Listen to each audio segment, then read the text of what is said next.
Hi there, good morning, good afternoon, good evening, whatever time it is. As always, happy whatever day it is you're watching this. This is What's Left, and I'm your host. My name is Larry Erickson. And for the next almost half hour, I'm going to be going on about some things that I think are worthy of your attention. So I hope you'll find them interesting enough to pay attention to. If you have any reactions to the show, email them to me directly. This is my personal email here, whoviating@aol.com. And if you didn't catch that, you didn't run out and get paper and pencil to write it down, go to my website. It's called Lotus Surviving a Dark Time. The URL will be here a couple of times during the show. And you can get the email address from there, or you can leave a comment there if you'd rather. If you do send me email, as always, two things. Include something in the subject line that makes it clear this isn't spam, and be a little patient about getting an answer because I stink at answering email. All right, with all those usual things out of the way, let's get to it. I have several bits of good news, more or less good news at least, to start the week, so we'll do with those. The first involves Alabama, which is currently the only state in the United States that allows for what's called judicial override in cases involving the death penalty. That's where a judge can sentence somebody who's convicted to death, even if a jury has specifically said to not to do that. Alabama is also the only state where somebody can be condemned to death by a vote of 10 out of 12 jurors. Everywhere else requires a unanimous verdict on the death penalty. No doubt, partly as a result, Alabama executes more defendants than states 5 times its size. Happily, the state of Alabama is about to take a step back from that. The state legislature has passed a bill ending the practice of judicial override. It now goes to Governor Robert Bentley, who is expected to sign it. And even if he doesn't, the fact is the bill passed both houses of the legislature by margins far beyond what's needed to override a veto. After the Supreme Court struck down a similar but not identical death penalty regime in Florida in 2016, Alabama became the last state to still have judicial override. Now the practice soon will no longer exist in the United States. Alabama still has the death penalty, but as I said last week, I regard any rock thrown into the machinery of the death penalty to be good news. And by the way, follow that up with just a quick reminder of why this is still an issue. The fact is that we as a nation remain enamored of death. Starting on April 17th, Arkansas is scheduled to execute 11 people in 8 days. In what Rita Sklar, who's the executive director of the state ACLU, accurately called a ghastly assembly line of death. And why the rush for this? Well, is there perhaps some legal, no cruel pun intended, deadline involved? No, there is a time involved, but it's not a legal one. It's because the state supply of midazolam, I think I'm pronouncing that right, which is one of the drugs used in the state's means of poisoning these prisoners, expires on April 30th. So now it's the case of, oh my gosh, if we don't kill them right now, we won't be able to kill them until who knows when, so hurry up. What makes this all the stranger is that Arkansas has not carried out a death sentence in over 11 years, across which time its murder rate has actually gone down slightly, or at worst remained pretty much the same. In fact, 31 states in the U.S. still have this remnant of medieval brutality on their books, even though happily it's being imposed less and less. But that is a trend that Arkansas now seems determined to reverse. All right, getting back to the good news, and another bit of good news can be filed under the heading Celebrating Resistance, which we like to do around here. A new coalition calling itself The Majority is emerging with the intent of building a, quoting their statement, multiracial cross-movement fight for justice, freedom, and the right to live fully with dignity and respect. The movement takes its inspiration from a famous speech given by Martin Luther King just 50 years ago, April 4th, 1967, when he explicitly broke with the Lyndon Johnson administration over Vietnam and linked the war to what he called the giant triplets of racism, materialism, and militarism, declaring that the suffering and poverty of the people in Indochina was linked to the suffering and poverty of poor people and minorities in the U.S. But more simply, we're all in this together. The majority includes something over 50 organizations working on racial and economic justice and is planning for a series of local actions building up to a strike on May Day, that is May 1st. Now, you know, I hate to, actually I don't, but I keep harking back to the dreaded 60s. But one of the things that gave the time its dynamism and that movement its power was the recognition that all of our various struggles over the war, over racism, sexism, over poverty, over the environment, that all of these were actually linked, that all of these actually were parts of an overall larger struggle. It's something the Occupy movement, with its sense of the 1%, also grasped, at least to some extent. But it's something that, frankly, I think progressives have largely lost sight of over the recent decades. And so it's exciting and encouraging and good news to see this sense reemerge. All right, next up, in a major victory for human rights on April 4th, for the first time ever, a Circuit Court of Appeals in the United States ruled that federal civil rights laws protect LGBTQ people from discrimination in the workplace. The case involves Kimberly Hively, who was passed over for a permanent position at Ivy Tech Community College in South Bend, Indiana, and who also lost her position as an adjunct professor there. She accused the school of acting because administrators had learned that she is a lesbian, and sued the school, claiming a violation of her civil rights. Now, she lost in district court in Indiana, and she lost before a panel of the Seventh Circuit Court of Appeals, which threw out her suit on the grounds that LGBTQ people are not protected by laws against sex discrimination because they are not specifically mentioned in those laws.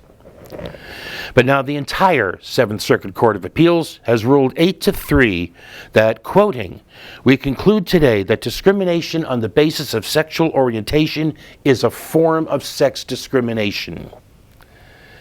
Now, this does not mean that Hively has won her suit. She still has to prove that the school acted as they did because of the fact that she's a lesbian, but it does mean the suit can go on. And the recognition by this Court of Appeals of gender identity being related to sex discrimination, that is a major breakthrough and important good news. Related to that, we have a sort of good news, bad news bit. North Carolina has repealed parts of HB 2, the state's notorious bathroom bill. Specifically, it repealed the part of that bill that required transgender people to use public restrooms, showers, and locker rooms that match the identity, the gender on their birth certificate, rather than their gender identity. The repeal shows that public pressure and economic boycotts can, in fact, be tools for change, and comes against the background of a recent poll commissioned by the nonpartisan Public Religion Research Institute, which showed that 53% of Americans oppose laws like HB 2. All right, that's the good news part. The not good news part is that the bill, which Governor Roy Cooper has signed, maintains the prohibition on local anti-discrimination measures. That is, cities and towns in the state cannot enact local legislation to protect transgender and LGBTQ folks from discrimination that they now face in areas like employment, housing, and healthcare. One small gain in that area is the fact that this ban is now temporary instead of permanent. It's supposed to expire in 2020. And another is that local governments can act to protect LGBTQ people who are their employees, the town employees, or their contractors, even though they can't set these protections for the whole public. Still, when we recall that this started because Charlotte passed an ordinance to protect the rights of transgender people, and that the state responded with HB 2, getting the bathroom part out while leaving the ban on local legislation intact, is sort of a case of 2 steps back and 1 step forward. And a bit of connected, disappointing news is that the NCAA, which had threatened to bar North Carolina from hosting championship events if HB2 was not overturned by the end of March, has, quote, reluctantly agreed to consider bids from the state because the new law, again quoting, meets the minimal NCAA requirements. The NCAA had been calling for a complete repeal of HB2, and I regret that they did not stand firm on that. All right, moving on from there, we have something sort of related to that. It's actually an RIP for someone of whom you very likely have never heard. His name was Gilbert Baker, and he was found dead in his New York apartment on March 31st. He died of heart disease. He was 65. After being in the Army as a medic and a nurse, he taught himself to sew, which is relevant because of the reason that his passing is worth noting.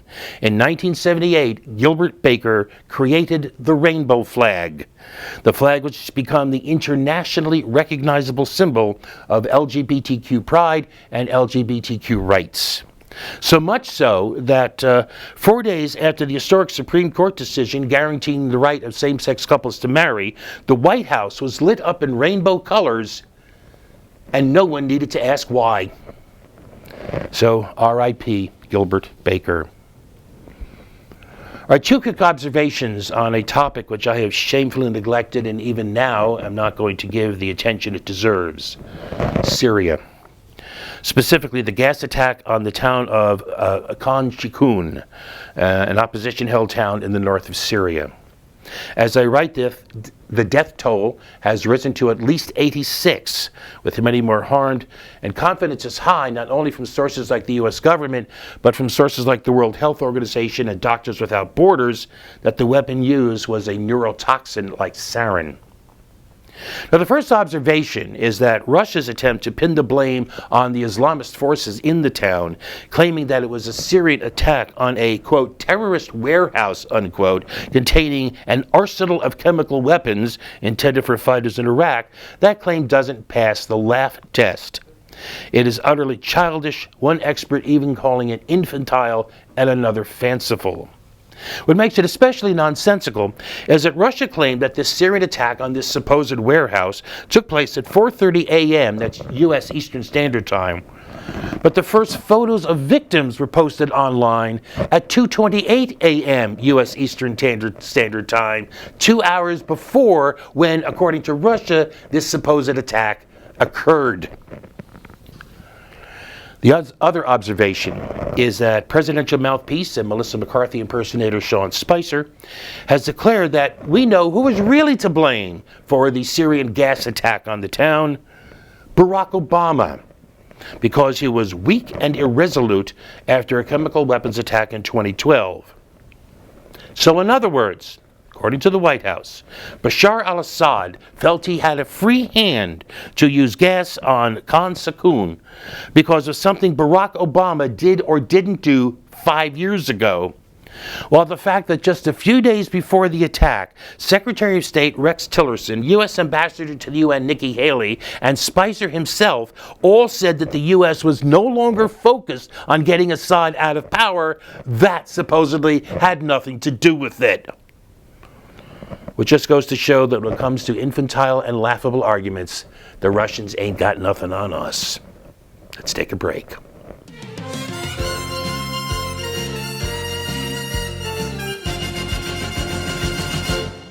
And we're back.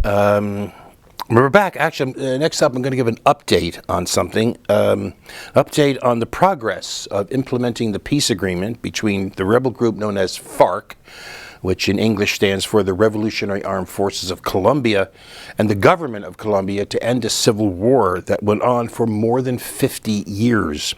Nearly 250,000 people were killed in the war, and millions more were driven from their homes. The settlement came last summer, and it was my choice for Good News of the Year for 2016, a title that the peaceful negotiated end to a 50-year-old war would seem to deserve. So with all that in mind, an update certainly doesn't seem out of line. Progress on implementing the agreement has been slower than hoped. It's been delayed and delayed again, but it is progressing. In accordance with the agreement, former FARC fighters are making their way to UN-overseen camps where they are handing over their weapons and other materials. These weapons are to be stored in secure containers until they can be turned into 3 memorial statues. Now, originally, the surrender of arms was supposed to have been completed by December 31st, a date which proved hopelessly optimistic. Now it's to be done by June. So yes, implementation has been delayed, but it is happening. There are still difficulties and resentments, some of them driven by the hard fact that the camps where the fighters are gathering are not up to the standards that were promised in the accords, with each side grumbling that there were people on the other side who are responsible for things not being up to snuff. A bigger threat, though, is found in reports that the military, the Colombian military, is actively trying to undermine the peace process by bribing FARC fighters heading for the camps to abandon the peace process and sell their weapons to the military. If enough former rebels do so and don't go to the camps, the agreement could fall apart, preventing FARC from participating in reconstruction and preventing it from becoming a legal political movement in Colombia, which was part of the settlement. Meanwhile, Amnesty International is reporting that violence is continuing in parts of Colombia because right-wing militias are moving into areas where FARC has left and are committing murders, what are, in my judgment, not AI's, my judgment, revenge murders, and doing this even as the Colombian government refuses to recognize that such right-wing paramilitary groups exist.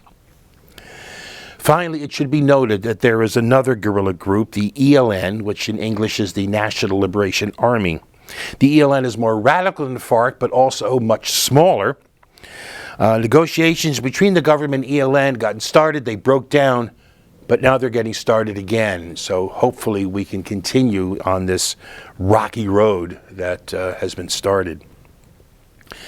By the way, as a footnote to that, as if Colombia didn't have enough troubles, in the early hours of April 2nd, torrential rains caused flooding that generated mudslides in Putumayo province in the southwest part of Colombia, burying the provincial capital of Macoa and killing over 250 people, with hundreds more injured.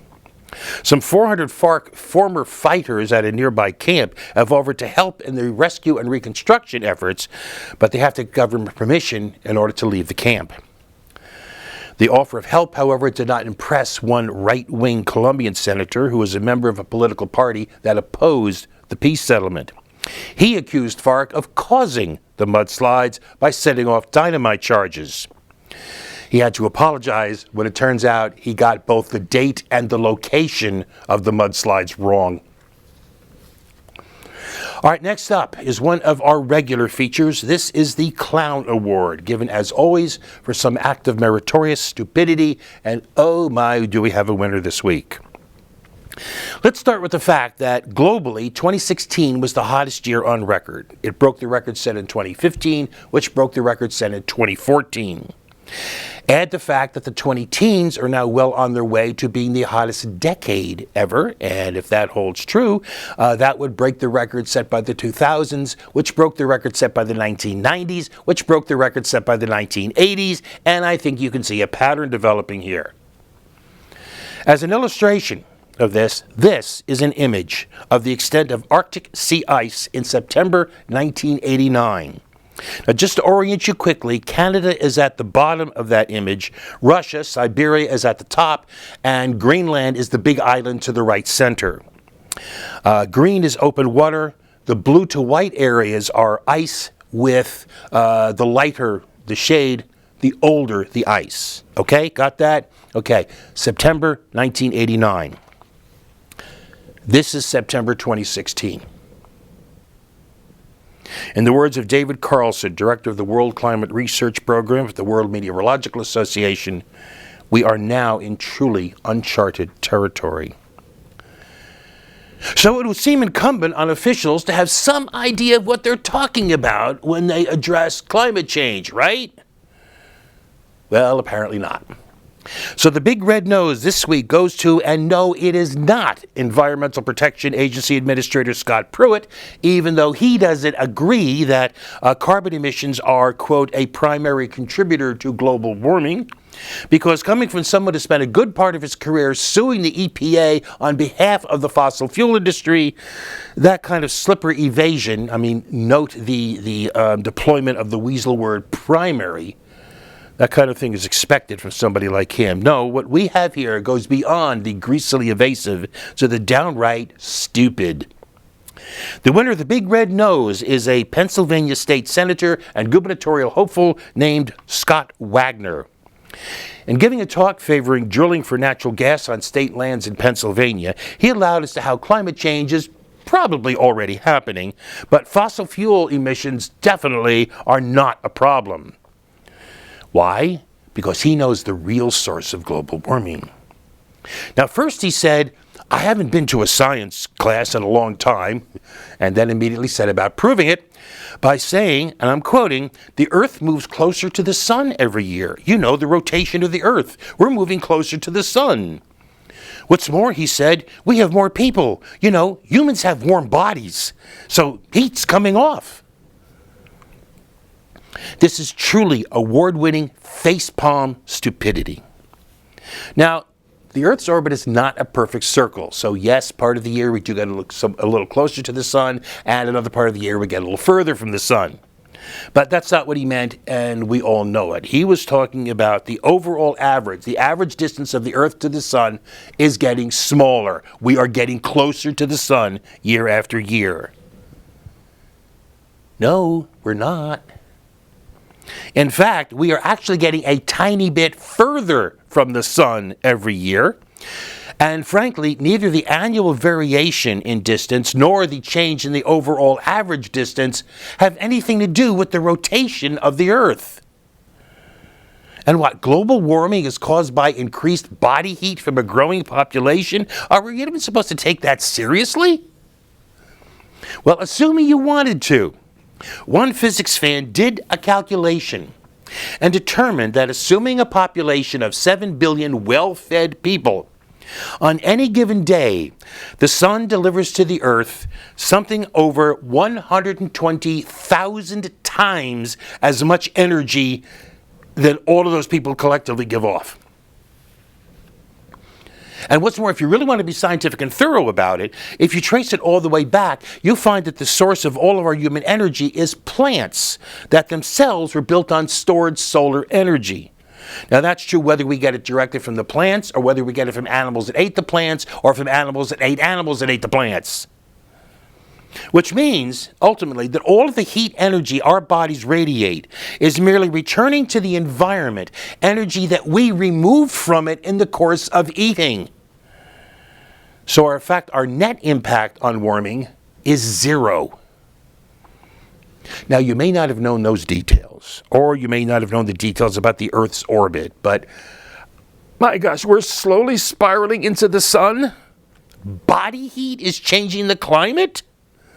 Absurdity piled on top of inanity. Scott Wagner, chief scientist and environmental instructor in the University of Clowns.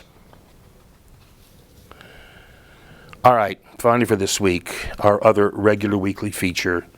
This is the outrage of the week. Recently, I saw an online ad that started with the farcical claim that people are saying that if only the Palestinians had a state, there would be peace in the Middle East. Now, at this point, alarm bells are going off, red flags are rising, because nobody says that. People will say that's a necessary component of a peace agreement, of an overall peace in the region, but nobody says it's a panacea. But the ad then goes on to say something like, did you know that Israel has offered the Palestinians a state? And how the Palestinians refuse, thus proving that they are not interested in peace, and so forth and so on. Well, in fact, I did know about that proposed offer, supposed offer. It came in 2000. When Bill Clinton, desperate to secure some type of Mideast agreement to secure his legacy, convinced Yasser Arafat to meet with him and then Israeli Prime Minister Ehud Barak, even though Arafat thought nothing would be accomplished by such a meeting, and a failed meeting would be worse than no meeting at all. Well, it was at that meeting that Barak made the supposed generous offer to Arafat involving a Palestinian state in Gaza and 90% of the West Bank. Arafat refused, the talks broke down, Clinton blamed Arafat, and so it was, and among Israeli loyalists still is, said that the Palestinian true face was exposed, one with no interest in peace with Israel. There is one problem here. The deal that Barak opposed was one that the Israelis knew in advance Arafat could not accept. It was nothing but a propaganda ploy. What was wrong with the generous offer? Well, there were a number of things, but this one should be sufficient. The 10% of the West Bank not included in this Palestinian state would be occupied by Israeli security corridors, crisscrossing the West Bank, connecting settlements and outposts, which would have effectively sliced the West Bank into a bunch of Bantustans, with Palestinians needing the permission of the Israeli military to get from one part of their country to another. The offer is a fraud, a PR ploy, and considering it's apparently still being deployed, it has to be regarded as one of the most successful PR ploys of modern times. Which brings us to now. Showing its own commitment to peace, Israel continues to expand settlements in the West Bank, trying to make Israeli control of the area and thus possession of the area a fait accompli. About 400,000 Israeli settlers live in 126 settlements scattered across the West Bank. Another 200,000 Israelis live in East Jerusalem, which the Palestinians still hope to make the capital of a Palestinian state. Those settlements are regarded by the world community, including the European Union, at least so far as of now the United States, the International Court of Justice, the United Nations, and almost all experts on international law, as illegal. Israel doesn't care. In fact, 2 months ago, the government announced plans to expand those existing settlements by another 5,500 homes. And on March 30th, Israel's Security Cabinet unanimously approved the construction of an entirely new settlement on the West Bank, the first new settlement in Palestinian territory since 1999. Apparently, the government of Prime Minister Benjamin Netanyahu no longer feels it necessary to play the lying game of building more and more housing in existing settlements, while claiming the lack of entirely new ones means that settlement expansion has been halted.